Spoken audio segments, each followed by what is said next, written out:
Good morning, dear students. Welcome again to my database management system lecture series.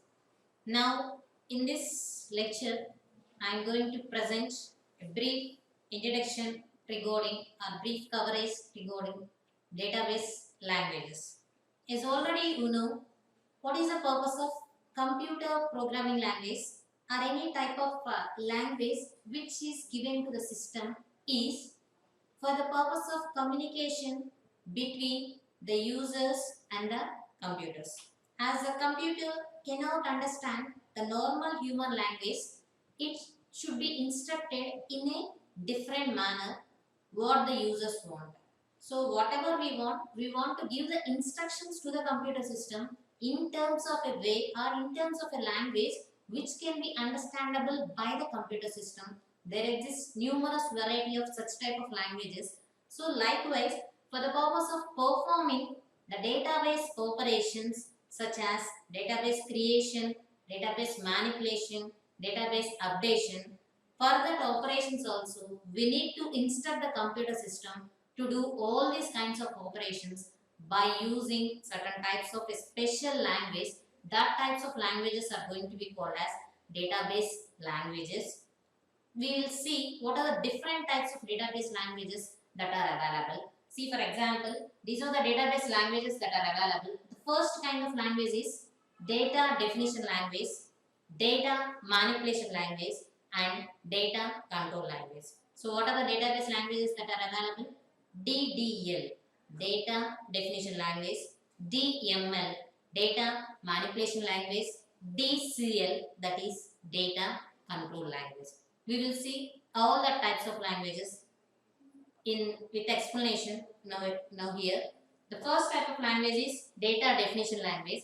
As its name indicates, the DDL can be used to define, to describe the database entities. What is the type of data that is existed, the types of database, the types of relationships that are existed among the data items, the structure of the data, how it is being there, all the things are going to be described by means of a language that is called as data definition language.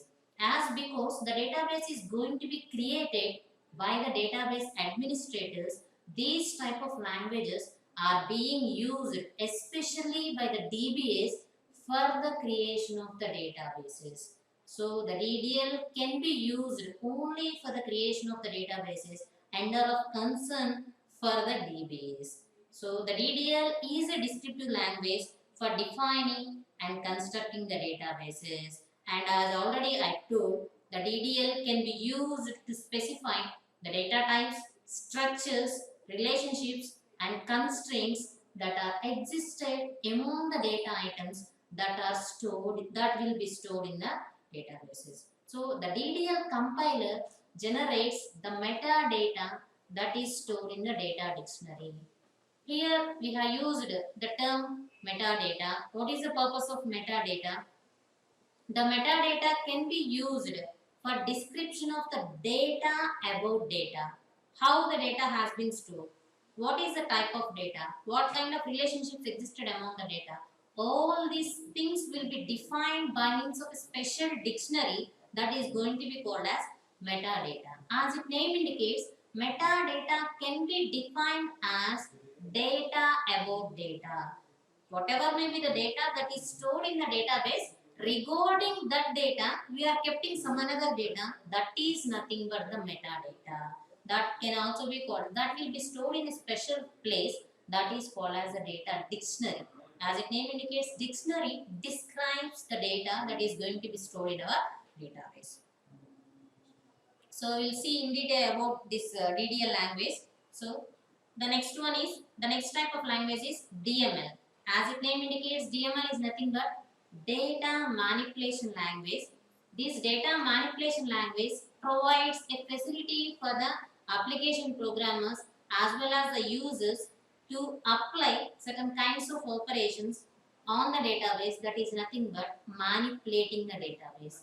The manipulating operations are nothing but inserting the new data items to the database, deletion of data items from the existing database, updation of the data that has been stored in the database. All these kinds of operations can be called as the manipulating the database. So in order to perform all these kinds of operations on the database, we will use some special type of language that is called as the DML language. There exist several categories of DML. The first type of DML is nothing but procedural DML, and the second next one is non-procedural languages. Yeah, as its name indicates, the procedural languages can be called as the third generation languages. In this kind of the third generation languages, it provides the users to specify what is the data that is required by means of the users, as well as they need to provide how to get the required data also. So in the case of your third generation procedural languages, we will require to specify, the users requires to specify what is the data that they are going to access, as well as how to retrieve the data from the database also. So the next type of language is the fourth generation languages. The fourth generation languages can also be called as the non-procedural languages. The non-procedural languages can also be called as a fourth generation languages. They describe the specifies what is the data that is required, as well as specifying how to get this data also. Allows the user to state that is the data required rather than how to get the data. So the types of DML are procedural languages as well as non-procedural languages. The procedural languages can be called as the third generation languages. This specifies, the allows the users to specify what is the type of data that is required to access, as well as it needs to specify how to extract the data from the database also. The next category of languages are nothing but non-procedural languages. These non-procedural languages can also be called as the fourth generation languages. It allows the programmers to specify only what is the data that is required to be accessed from the database without specifying how to access the data. How to access the data from the database is a job of the database management system itself. So these are the types of DMLs that are available. And here normally the both DDL and DML languages are not considered as the different packages. They will be combined in a comprehensive integrated languages. That is several examples, several comprehensive integrated languages are available. One particular such type of language is nothing but SQL. SQL stands for the Standard Query Language, which embeds both DDL statements, DML statements, and DCL statements embedded into that SQL. So see here, the DDL statements and the DML statements can be embedded into the host languages, the host programming languages such as C or C++ also. So these type of languages can also be called as the embedded languages, as well as the DBMS provides the facility to embed the SQL statements or DDL, DML and DCL statements into the host programming languages such as C, C++, COBOL as well as the Java also. The DCL can be called as a data control language. As its name indicates, the data control language can be used to control the access permissions for the users of the database. It allows to grant permissions to a particular users, to another particular users another part of the database, to another particular users another part of the database, to grant certain privileges to certain group of people. We are using a special type of language that is nothing but DCL, data control language. Controlling the access to the data can be specified by means of a language that is called as DCL. So hope you understood now, up to now, about the database languages.